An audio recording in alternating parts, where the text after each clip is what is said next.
Hello नमस्कार साथियों, स्वागत है आप सभी का एहसास सरकारी अड्डा के यूट्यूब चैनल में। तो साथी उम्मीद करते हैं आप सभी बहुत ही अच्छे होंगे और आपकी तैयारी भी काफ़ी अच्छे तरीके से अभी तक चल रही होगी। तो देखिए आज से आपकी तैयारी और भी बेहतरीन तरीके से चलने वाली है, क्योंकि हम आपके लिए लेकर आए एक बहुत ही प्यारी सीरीज़। साथ ही सीरीज़ की बात करें, इसमें हम उन्हीं प्रश्नों को शामिल करेंगे जो बार बार परीक्षा में पूछे गए प्रश्न होंगे, जो रिपीटेड टाइप के प्रश्न होंगे। तो देखिए ये सभी परीक्षाओं के लिए बहुत ही महत्वपूर्ण प्रश्न होने वाले हैं। आप किसी भी गवर्नमेंट एग्जाम की तैयारी कर रहे हैं, इस टाइप के प्रश्न हमेशा पेपर में देखने को मिलते हैं। तो देखिए आप लोग आज से ये सीरीज स्टार्ट हुई है, देखिए पार्ट नंबर 1 कराने वाले हैं। आज से आप लोग सीरीज को ज्वाइन कर लीजिएगा और अपने दोस्तों में भी शेयर कर दीजिएगा। तो आसान ट्रिक के साथ हम प्रश्न को सॉल्व किया करेंगे। तो चलिए वीडियो को स्टार्ट करते हैं। देखिए आपका पहला प्रश्न क्या होने वाला। आपका पहला प्रश्न है मोस्ट रिपीटेड टाइप का प्रश्न। साथ ही इस टाइप के प्रश्न काफ़ी बार एग्जाम में रिपीट होते हैं। तो प्रश्न दे रखा है, प्रश्न को पढ़िएगा। प्रश्न दे रखा है दिए गए विकल्पों में से संबंधित संख्या ज्ञात कीजिए। तो यहाँ पर देखिए संबंधित संख्या का मतलब क्या होता है, सबसे पहले समझा दें। देखो यहाँ पर एफ अनुपाती दे रखा है 2 से 16, मतलब एफ का संबंध जिस प्रकार से 2 से 16 से है, उसी प्रकार से देखिए यहाँ पर समानुपात का निशान लगाया है ना। तो डी का संबंध उसी प्रकार से बताना होता है कि प्रश्नवाचक चिन्ह के स्थान पर कौन सी संख्या आएगी। तो कैसे करेंगे, यहाँ पर सबसे पहले देखिएगा, जब भी इस टाइप का प्रश्न आएगा परीक्षा में तो आप लोग बहुत ही आसान तरीके से सॉल्व कर सकते हैं। तो देखो यहाँ पर एफ दे रखा है, एफ का संबंध 2 से 16 से देखना है। तो देखिए इसको आसान बनाने के लिए क्या करेंगे, ऐप की नंबरिंग कर लेंगे, क्योंकि यहाँ पर गणित के अक्षर दे रखे और काफ़ी बड़ी संख्या दे रखी है। तो यहाँ पर नंबरिंग करेंगे अल्फ़ाबेटिक क्रम में। ऐप आपका कितने नंबर पर आता है ये आप सबसे पहले देखेंगे। तो ऐप हमारा आता है 6 नंबर पर। तो देखिए 6 से अब देखिए 2 से 16 बनाना है, तो आसान हो जाता है सोचना, क्योंकि गणित के अक्षर से जब हम गणित के अक्षर तक जाते हैं तो आसान हो जाता है संख्या कैसे बन सकती है। तो सबसे पहले देखिएगा 6 से हम 2 से 16 बनाना है, तो 6 का हम देखिए यहाँ पर क्या कर देंगे, क्यू कर देंगे, क्योंकि 6 का क्यू हमें पता है 2 से 16 होता है। तो यहाँ पर देखिए 2 से 16 आपको प्राप्त हो जाएगा। तो इस प्रकार से किया है, यहाँ पर कुछ नहीं किया। यहाँ पर जो अक्षर दे रखा है उसकी नंबरिंग करने के बाद उसका क्यू कर दिया गया और कुछ नहीं किया है।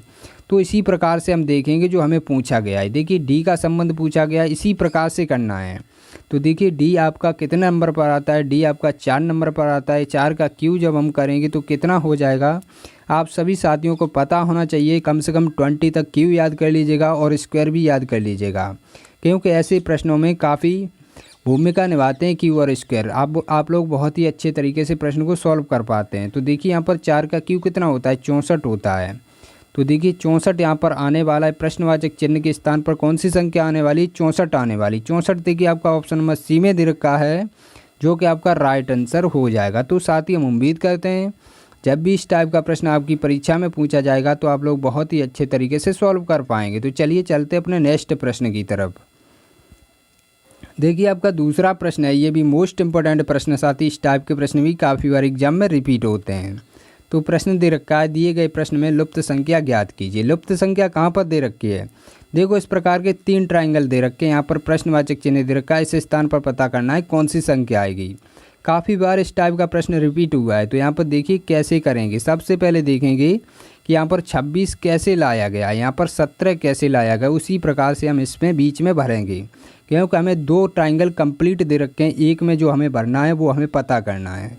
तो रीजनिंग में इसी टाइप के प्रश्न ज़्यादातर आते हैं। तो देखिए सबसे पहले क्या करेंगे, यहाँ पर पता करेंगे कि यहाँ पर 26 कैसे आया, यहाँ पर 17 कैसे आया है। तो इन तीनों संख्याओं का कुछ न कुछ करके यहाँ पर बीच में संख्या लाई गई, ये तो आपको पता होना चाहिए, क्योंकि देखिए इसमें बीच में संख्या गायब है और तीनों संख्याएँ दे रखी हैं।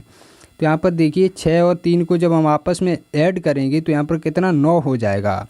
9 और 8 को जब हम ऐड करेंगे तो यहाँ पर कितना होने वाला है, 17 होने वाला है। तो साथ ही यहाँ पर 26 नहीं होने वाला है। तो इस प्रकार से जोड़कर तो नहीं ला सकते।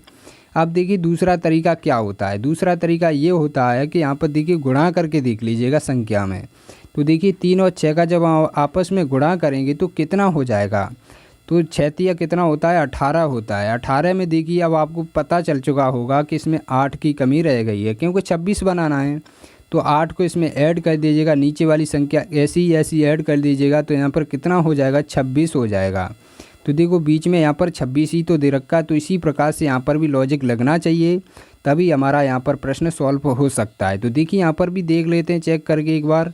तो देखिए यहाँ पर 5 दूना कितना हो जाएगा, 10 हो जाएगा। 10 में जब हम देखिए 7 को ऐड करेंगे तो कितना हो जाएगा, जब हम 10 में ऐड करेंगे 7 को तो हमारे पास 17 निकलने वाला है, जो कि हमें बीच में दे रखा है। तो हमारा प्रश्न हमें पता चल चुका है कि इसी प्रकार से सॉल्व हो रहा है।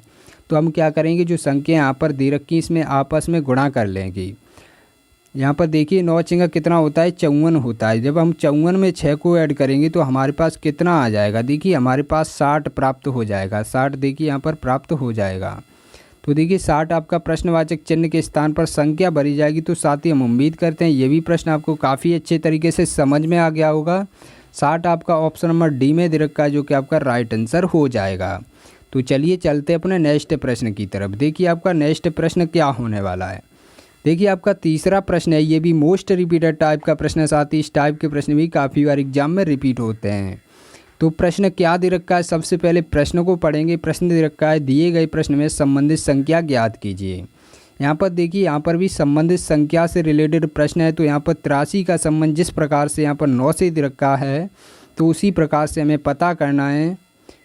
यहाँ पर 146 से हम देखिए यहाँ पर कितना बना सकते, प्रश्नवाचक चिन्ह के स्थान पर कौन सी संख्या आएगी, ये हमें पता करना है। तो कैसे करेंगे, यहाँ पर सबसे पहले देखिएगा कि हम 83 से यहाँ पर देखिए 9 कैसे बना सकते हैं। तो सबसे पहले जब भी यहाँ पर बड़ी संख्या दे रखी होगी और यहाँ पर छोटी संख्या दे रखी होगी, तो सबसे पहले हम इन संख्याओं को आपस में, इनके संख्याओं के अंकों को आपस में ऐड करके देखेंगे क्या हमारी छोटी संख्या प्राप्त हो सकती है। तो यहाँ पर देखिए 83 आपका 8 और 3 से मिलकर बना है। तो इनको आपस में ऐड कीजिएगा तो कितना बनेगा, यहाँ पर देखिए 11 बनने वाला है। तो आप लोग बोलेंगे सर जी यहाँ पर 2 माइनस कर दीजिएगा तो 9 बन जाएगा। तो देखिए हम यहाँ पर 2 माइनस कर लेते हैं, तो यहाँ पर कितना 9 बन चुका है। तो इसी प्रकार से यहाँ पर भी लॉजिक लगना चाहिए मेरे साथी। तो यहाँ पर क्या करेंगे, देखिए यहाँ पर 1 और 4 या 6 इस प्रकार से 46 दे रखा है। तो इसको आपस में ऐड कीजिएगा। ऐड करने पर कितना आएगा, देखिए इसमें आपस में ऐड कीजिएगा तो 4 में 1 को ऐड करेंगे 5 हो जाएगा, 5 में 6 को ऐड करेंगे तो यहाँ पर भी 11 निकलने वाला है। तो इसमें से भी देखिए यहाँ पर 2 माइनस किया है, तो इसमें से भी 2 माइनस करके देख लीजिएगा, क्योंकि देखिए यहाँ पर 2 माइनस करेंगे तो कितना यहाँ पर भी 9 बचने वाला है। 9 किसी ऑप्शन में दे रखा है क्या, नहीं दे रखा है। तो इस प्रकार से हमारा प्रश्न सॉल्व नहीं हो सकता। अब देखिए किस प्रकार से प्रश्न सॉल्व हो सकता है, देखिए लॉजिक दोनों तरफ एक ही लगना चाहिए, तभी हमारा प्रश्न सॉल्व हो सकता है। तो देखिए यहाँ पर क्या करेंगे, यहाँ पर 83 दे रखा है, यहाँ पर 9 दे रखा है। तो आप लोग अब सोचिएगा, जब भी यहाँ पर कोई संख्या छोटी दे रखी होगी तो सबसे पहले हम उस संख्या का स्क्वायर या वर्ग करके देखेंगे। सॉरी, स्क्वायर वर्ग एक ही होता है, क्यू और होता है। उसके बाद देखिए यहाँ पर देखिए स्क्वायर करके देखेंगे तो क्या हम 83 के करीबन पहुँच रहे हैं। तो देखिए 9 का स्क्वायर कितना होता है, 9 का स्क्वायर करेंगे तो 81 प्राप्त हो जाएगा। तो आप लोग बोलेंगे सर जी हाँ हम 83 के करीब पहुंच चुके हैं। तो क्या करेंगे, इसमें 2 प्लस कर देंगे तो 83 बन जाएगा ना। 81 में 2 की कमी है तो 2 प्लस कर देंगे तो देखिए यहाँ पर 83 बन जाएगा। तो इसी प्रकार का लॉजिक यहाँ पर भी लगाएंगे। तो क्या करेंगे, देखिए 146 किसके स्क्वायर के करीब है। तो आप लोग बोलेंगे सर जी ये तो 12 के स्क्वायर के करीब है। 12 का स्क्वायर कितना होता है, 144 होता है। अब देखिए इसमें भी +2 कर दीजिएगा तो यहाँ पर देखिए लॉजिक फिट बैठ रहा है। तो देखिए यहाँ पर +2 करेंगे तो 146 बन जाएगा, जो कि आपका यहाँ पर दे रखा है। तो आपका राइट आंसर क्या होने वाला है, 12 आपका राइट आंसर होने वाला है। क्योंकि देखिए यहाँ पर जब हमने 9 का स्क्वायर किया था तो हमें 81 प्राप्त हुआ था, जब हमने 12 का स्क्वायर किया है तो हमें 144 प्राप्त हुआ है। तो दोनों में ही हमने अपनी तरफ से ऐड किए हैं। तो इस प्रकार से हमारा आंसर बैठ रहा है। तो आपका राइट आंसर क्या हो जाएगा, 12 आपका राइट आंसर हो जाएगा। 12 आपका ऑप्शन नंबर सी में दे रखा है, जो कि आपका राइट आंसर हो जाएगा। तो साथियों हम उम्मीद करते हैं ये भी प्रश्न आपको काफ़ी अच्छे तरीके से समझ में आ गया होगा, और जब भी इस टाइप का प्रश्न आपकी परीक्षा में पूछा जाएगा तो आप लोग बहुत ही अच्छे तरीके से सॉल्व कर पाएंगे। तो चलिए चलते अपने नेक्स्ट प्रश्न की तरफ। देखिए आपका नेक्स्ट प्रश्न क्या होने वाला है, ये भी मोस्ट इंपॉर्टेंट प्रश्न होने वाला है। साथ ही इस टाइप के प्रश्न भी काफ़ी बार एग्जाम में देखने को मिलते हैं। तो प्रश्न दे रखा है यहाँ पर, नीचे दिए गए प्रश्न में सही वेन आरेख ज्ञात करें। तो देखिए यहाँ पर वेन डायग्राम से संबंधित प्रश्न दे रखा है। तो इसको कैसे सॉल्व किया जाता है, आसान तरीका क्या होता है, ये हम आपको बताएंगे। यहाँ पर देखिए सबसे पहले इस टाइप के यहाँ पर शब्द दे रखे होते हैं। यहाँ पर देखो घोड़ा दे रखा है, बंदर दे रखा है, हाथी दे रखा है। तो इस प्रकार के शब्द दे रखे होते हैं, उन्हें क्या करना होता है, सर्किल के द्वारा प्रदर्शित करना होता है। सर्किल तो आपको परीक्षा में मिलेगा बना बनाया, बस आप लोगों को टिक करना है। तो क्या करेंगे, यहाँ पर सबसे पहले यहाँ पर देखिए सर्किल का संबंध देखना होता है, किस प्रकार का सर्किल बन सकता है। तो आप लोग यहाँ पर सबसे पहले देखिएगा इन शब्दों का आपस में किस प्रकार से संबंधित है। तो देखिए यहाँ पर घोड़ा क्या होता है, बंदर क्या होता है, हाथी क्या होता है, ये आपको पता होना चाहिए। ये तो सभी साथी को पता होगा, घोड़ा क्या होता है, बंदर क्या होता है और हाथी क्या होता है। तो देखिए यहाँ पर घोड़े का संबंध किसी प्रकार से बंदर से बनना है क्या, नहीं बनना है भाई, क्योंकि आप लोग ये नहीं बोल सकते कि सर ये घोड़ा बड़ा होता है बंदर छोटा होता है वो इसके अंदर आ जाएगा, ऐसा नहीं करना है। ये नहीं हमको पूछ रहा है, हमको तो ये पूछ रहा है भाई संबंध बताना है, क्या एक दूसरे से रिलेशन है किसी प्रकार से। तो देखिए यहाँ पर क्या करेंगे, घोड़ा देखिए एक अलग प्राणी होता है, बंदर एक अलग होता है और हाथी एक अलग होता है। तो इनका आपस में किसी प्रकार से एक दूसरे से संबंध नहीं बनना है। तो क्या करेंगे, यहाँ पर देखिए एक घोड़े का इस प्रकार, देखिए हम सर्कल से आपको समझा रहे हैं, बहुत ही अच्छे तरीके से समझिएगा। तो यहाँ पर एक घोड़े का सर्कल बना लिया, एक बंदर का इस प्रकार से बना लेंगे, एक हाथी का। इस प्रकार का सर्कल आपको किस में नज़र आ रहा है, आपका ऑप्शन सी में नज़र आ रहा है, जो कि आपका राइट आंसर हो जाएगा। तो साथ ही ये भी प्रश्न आपको काफ़ी अच्छे तरीके से समझ में आ गया होगा। तो आपका राइट आंसर क्या हो जाएगा, ऑप्शन नंबर सी आपका राइट आंसर हो जाएगा। तो जब भी इस टाइप का प्रश्न आएगा परीक्षा में तो आप लोग बहुत ही अच्छे तरीके से सॉल्व कर पाएंगे। तो चलिए चलते अपने नेक्स्ट प्रश्न की तरफ। देखिए आपका नेक्स्ट प्रश्न क्या होने वाला, आपका 5वां प्रश्न है। ये भी मोस्ट इंपॉर्टेंट प्रश्न, साथ ही इस टाइप के प्रश्न भी काफ़ी बार रिपीट हो चुके हैं। तो प्रश्न क्या दे रखा है, सबसे पहले प्रश्न को देखिएगा। प्रश्न कह रहा है दिए गए प्रश्न में संबंधित शब्द ज्ञात कीजिए। यहाँ पर शब्द दे रखे हैं, देखिए यहाँ पर क्या दे रखा है, घसीट मारना दे रखा है और लिखना दे रखा है। तो आप लोगों को पता होना चाहिए घसीट मारना और लिखना का आपस में किस प्रकार से संबंध बना सकते हैं। तो उसी प्रकार से आपको देखना है हकलाना का संबंध प्रश्नवाचक चिन्ह के स्थान पर कौन सा शब्द आएगा। तो देखिए ये सब हम आपको ये इस वजह से बता रहे हैं क्योंकि इस टाइप के प्रश्न काफ़ी बार पूछे गए हैं। तो यहाँ पर देखिए घसीट मारना का संबंध क्या है, आप लोगों को सभी को मालूम होगा, जब आप कक्षा 1-2 में पढ़ते थे तो टीचर क्या बोलते थे, क्या घसीट मार रहा है, ये क्या कर रहा है भाई, लिख नहीं पा रहा है ठीक से। तो यहाँ पर देखिए घसीट मारने का संबंध लिखना से है। उसी प्रकार से हमें देखना है कि हकलाना का संबंध प्रश्नवाचक चिन्ह के स्थान पर कौन सा शब्द आएगा। क्या हकलाने का संबंध चलना से होता है, नहीं होता है भाई, वो तो चलता है, पैरों से चलता है। यहाँ पर देखिए नाचना से भी नहीं हो सकता, खेलना से भी नहीं हो सकता, और देखिए बोलना से तो हो सकता है क्योंकि हम मुँह से बोलते हैं जब, तो काफ़ी लोग क्या कहते हैं, वो फलाना आदमी हकलाता है भाई, वो हकला के बात करता है। तो इस प्रकार से कहते हैं ना, आपके पिताजी भी बचपन में ये बोलते होंगे ये भी हकलाता क्यों है, साफ आवाज़ निकाला कर ना, इस प्रकार से बोलते होंगे। तो इस प्रकार से आप लोग संबंध बना लीजिए करिए, आप लोग बहुत ही अच्छे तरीके से प्रश्न को सॉल्व कर पाएंगे। तो आपका राइट आंसर क्या हो जाएगा, ऑप्शन नंबर डी आपका राइट आंसर हो जाएगा। तो चलिए चलते अपने नेक्स्ट प्रश्न की तरफ। देखिए आपका नेक्स्ट प्रश्न क्या होने वाला, आपका 6वां प्रश्न है। ये भी मोस्ट इंपॉर्टेंट प्रश्न, साथ ही इस टाइप के प्रश्न भी काफ़ी बार एग्जाम में देखने को मिले हैं। तो प्रश्न क्या कह रहा है, त्रिभुज ज्ञात करवा रहा है भाई, इसमें तो त्रिभुज ज्ञात करना है।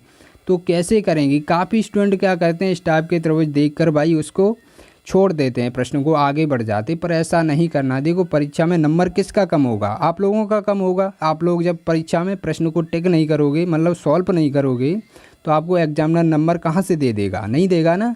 तो देखिए आपको कभी भी प्रश्न को छोड़ना नहीं है। देखिए यहाँ पर कैसे करेंगे, यहाँ पर प्रश्न देखिए, यहाँ पर ट्रायंगल ज्ञात करने हैं, तो आपको आसान तरीका बता रहे हैं। देखो सबसे पहले बेसिक बता दें क्या, चलो बेसिक सबसे पहले बता देते हैं, बेसिक से कैसे गिनते हैं और कितना समय लगता है बेसिक से गिनने में, और इसमें भूल भी हो जाती है गिनते समय। तो देखिए यहाँ पर कैसे करेंगे, यहाँ पर देखिए एक तो ये वाला निकाल देंगे, एक ये वाला हो गया, दूसरा ये वाला हो गया, अब देखिए तीसरा ये वाला हो गया। अब देखिए इसमें कलर चेंज करके बता देते हैं, चौथा देखिए, चौथा ये वाला निकलेगा एक, ये वाला, और 5वां देखिए ये वाला हो गया, और 6वां ये वाला हो गया। इस प्रकार से गिनेंगे तो काफ़ी समय लग जाएगा, पर ऐसा नहीं करना है। देखिए समय को नहीं लगाना है, क्योंकि देखिए हम लोग परीक्षा में बैठे हैं, कम्पिटिटिव एग्जाम में बैठे हैं, तो परीक्षा में कम समय मिलता है हम लोगों को। तो देखिए हम उसी टाइप से प्रश्न को करेंगे क्योंकि हमें कम समय बर्बाद करना है। तो देखिए इसको हम ट्रिक से बताते हैं कैसे करते हैं। सबसे पहले यहाँ पर देखिए नंबर दे दीजिएगा, यहाँ पर कुछ नहीं करना, बहुत ही आसान ट्रिक लगेगी। साथ ही आप लोग अवश्य लाइक करेंगे, हमें आशा है, और आप लोग आज से ही चैनल से जुड़ जाएंगे। तो देखिए आपको बेहतरीन ट्रिक बताने वाले हैं। यहाँ पर देखिए सबसे पहले नंबर दे दीजिएगा, यहाँ पर 1 है, ये 2 है। तो यहाँ से आप लोग कितना ट्रायंगल निकाल सकते हैं, 1 और 2 इसमें आपस में ऐड कर दीजिएगा। यहाँ पर ऑटोमेटिक ट्रायंगल निकल के आ चुका है आपके पास, 3 यहाँ पर दे रखा है। अब देखिए यहाँ पर एक लाइन दूसरी आ चुकी है, तो इसको लाइन को ऊपर वाले में भी दीजिए ट्रायंगल, कितने निकलेंगे। तो यहाँ पर देखिए एक ये हो गया, दूसरा ये हो गया, कॉलम छोड़ना नहीं है, हर एक कॉलम में नंबर देना है। तो तीसरा ये हो गया, 3 यहाँ पर हो चुके हैं। तो क्या करेंगे, इनके अंकों को आपस में ऐड कर लेंगे। 1 और 2 को जब हम आपस में ऐड करेंगे 3 हो जाएगा, 3 को आपस में ऐड करेंगे, 3 में 3 को ऐड करेंगे 6 हो जाएगा। तो इस प्रकार से यहाँ पर देखिए, यहाँ पर ऊपर 6 निकला है, नीचे 3 निकला है, तो इसको आपस में ऐड नहीं कर सकते। क्या ऐड करने पर कितना आएगा भाई साहब, यहाँ पर 9 आने वाला है। 9 आपका राइट आंसर हो जाएगा। तो साथ ही हम उम्मीद करते हैं ये भी प्रश्न आपको काफ़ी अच्छे तरीके से समझ में आ गया होगा, और ट्रायंगल गिनना आपस में बहुत ही अच्छे तरीके से हम आपको सिखा चुके हैं। इसी टाइप से आप लोग ट्रायंगल गिनिएगा, कभी भी आपको प्रश्न गलत नहीं होगा। तो चलिए चलते आज के टेस्ट के प्रश्न की तरफ। इस टेस्ट के प्रश्न का जवाब आप सभी साथियों को कमेंट बॉक्स में बताना है। देखो हम आपको सिखा चुके हैं ट्रायंगल कैसे गिना जाता है, आप लोग उसी तरीके से गिन के बताइएगा, तो हम आपको बहुत ही अच्छा समझेंगे। क्योंकि आप जो हमने पहली क्लास ली है, इस वजह से देखिए हम आज इतने ही प्रश्न रखते हैं। तो साथ ही आप लोग चैनल से अवश्य जुड़ जाइएगा और वीडियो को लाइक अवश्य कर दीजिएगा, और वीडियो का फीडबैक भी दीजिएगा कि वीडियो आपको कैसी लगी। तो मिलते हैं नेक्स्ट वीडियो में, तब तक के लिए जय हिंद जय भारत।